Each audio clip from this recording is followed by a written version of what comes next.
Hey YouTube, this is YL Walker and I am back with another video.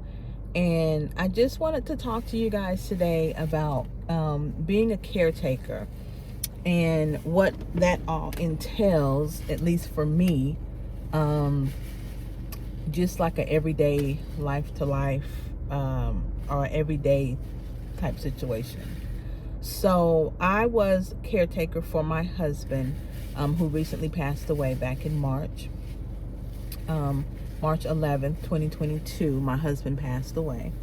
And I was his caretaker.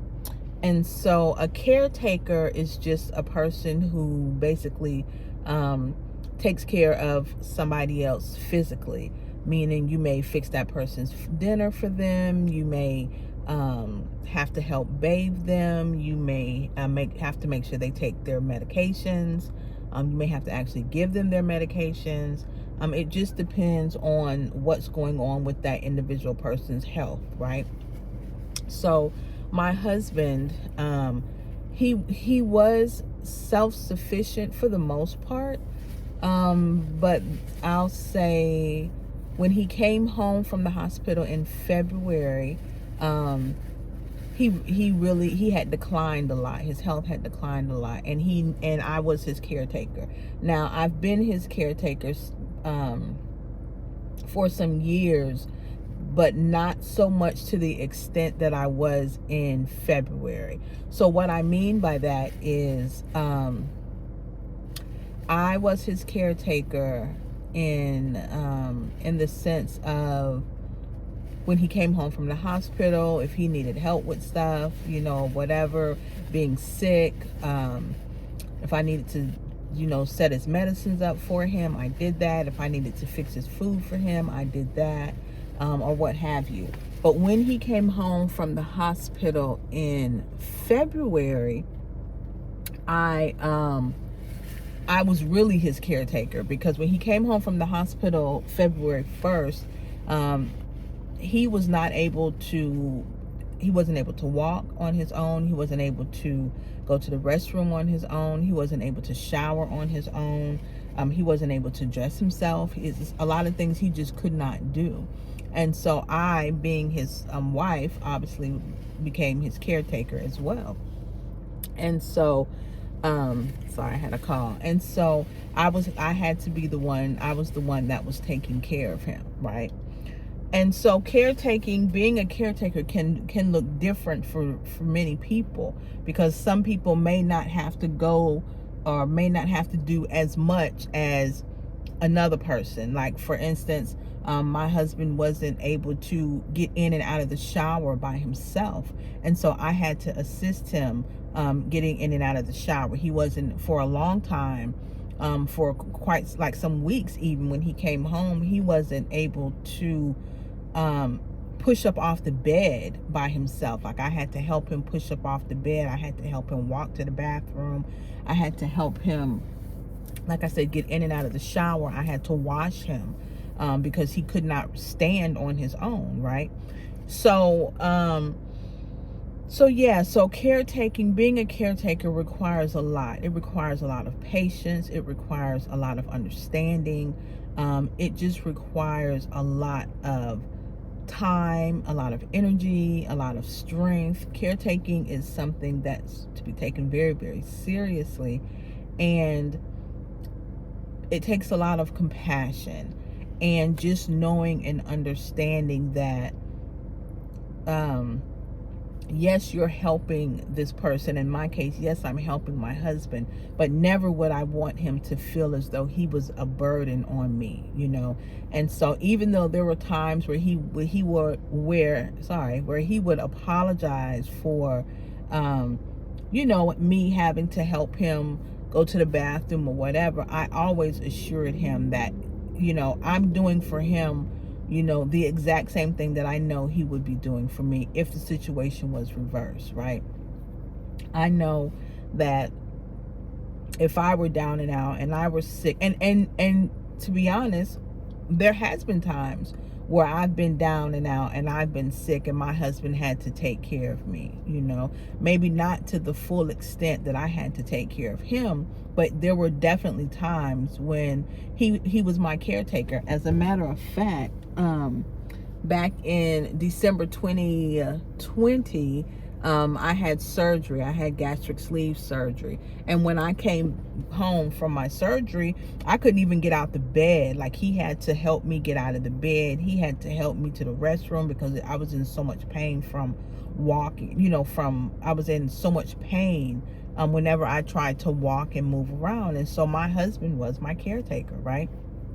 And that just comes with being married, being in a committed relationship, is you make that promise to take care of your significant other. In marriage, it is for sickness and health, right?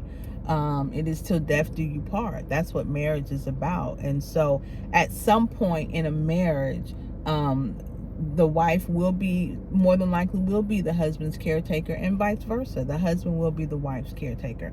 But one of the things that I just wanted to touch on was just to make sure that if you are in a situation where you are someone's caretaker, never make that person feel as though they're a burden on you, because then that's going to make them not even want to ask for help. Anything, any help, any guidance that you give anyone, it should come from your heart because you truly love and care for that person. And because you really want to see that person get well. Now, of course, you can be a caretaker to someone that, you don't have any type of true connection with. For instance, if like a home health aide or whatever, they would be like a caretaker for, that's their job. You see what I'm saying?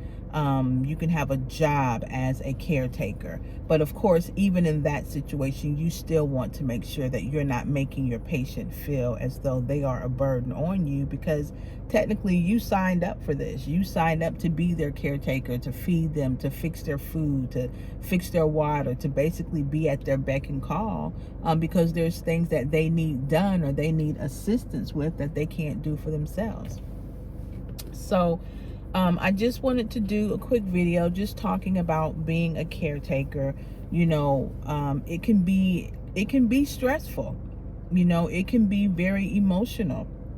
It was very emotional for me because I was used to my husband, being able to do a lot of things for himself, do his own medicine, put his own medicine in his medicine container, or shower, get in and out of the shower for himself, go to the bathroom for himself, get up in the kitchen, go in the kitchen and cook dinner, cook breakfast, cook lunch. My husband was very much self-sufficient. He could do everything by himself. He didn't need my assistance until he came home from the hospital on February. And so it was very emotional for me to see him decline as he did, going from being able to do everything for himself to not being able to do basically anything for himself, but never did I show him any pity. Never did I show or make him feel as though I felt sorry for him, because I knew, that it was going to be temporary. It wasn't going to be forever because of the type of man that my husband is. My husband is a fighter. My husband was a fighter.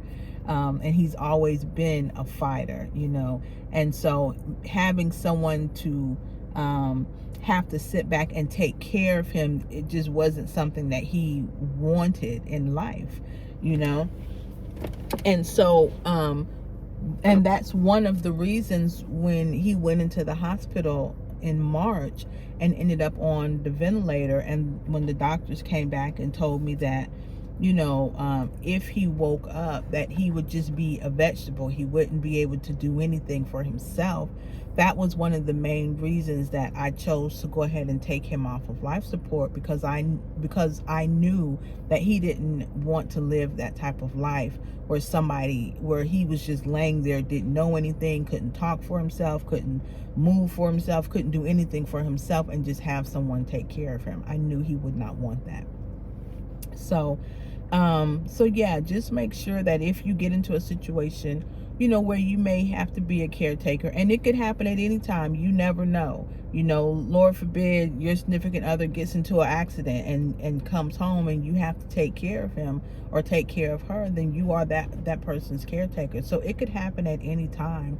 But just make sure that you stay compassionate. Just make sure that, you never show any pity towards that person, because people don't want that.